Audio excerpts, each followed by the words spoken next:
એમને પણ કંઈક એવું તો લાગ્યું છે કે હાળું આ ભાણાએ ભારે કરી છે.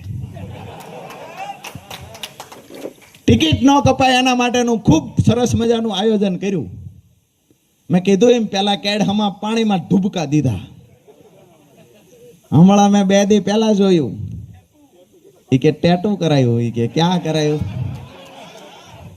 તો કે પાણીમાં ડૂબકી મારીને પાણીમાં ટેટુ કરાયું. પછી આખું ટેટુ અંદર કરાયું એવું નથી દેખાડતું, તમે જોઈજો. ટેટુ રેડી બહાર થઈ ગયું, પછી અંદર આમ રાખીને ઓલો આમાં મડાડે છે, બસ એ 5-10 સેકન્ડમાં એ કામ પિક્ચર પૂરું.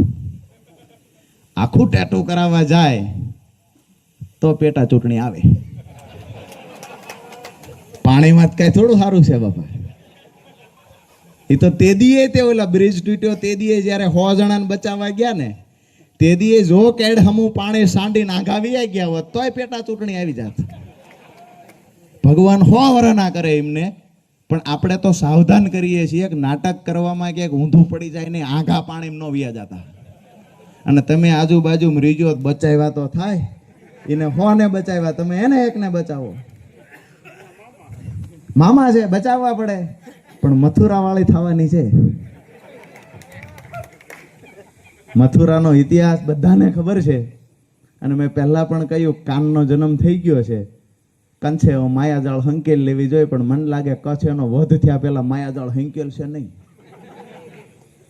વિનંતી કરીએ ભગવાન એમને સદબુદ્ધિ આપે, અને ક્યારેક ક્યારેક જે ગાંડાની માફક વ્યવહાર કરે છે એવો ન કરે. અને જો એવું થતું હોય તો દર અઠવાડિયે ગુરુવારે અમારે સુરેન્દ્રનગરમાં અમદાવાદથી મગજના હારામાં હારા ડોક્ટર આવે છે. જો કોઈ ભાજપના નેતાને તકલીફ હોય તો કેસ હું કઢાવી દઈશ, દવાના પૈસા હું આપી દઈશ, કારણ કે અમારે દેણા ભેગું વધારે દેણું.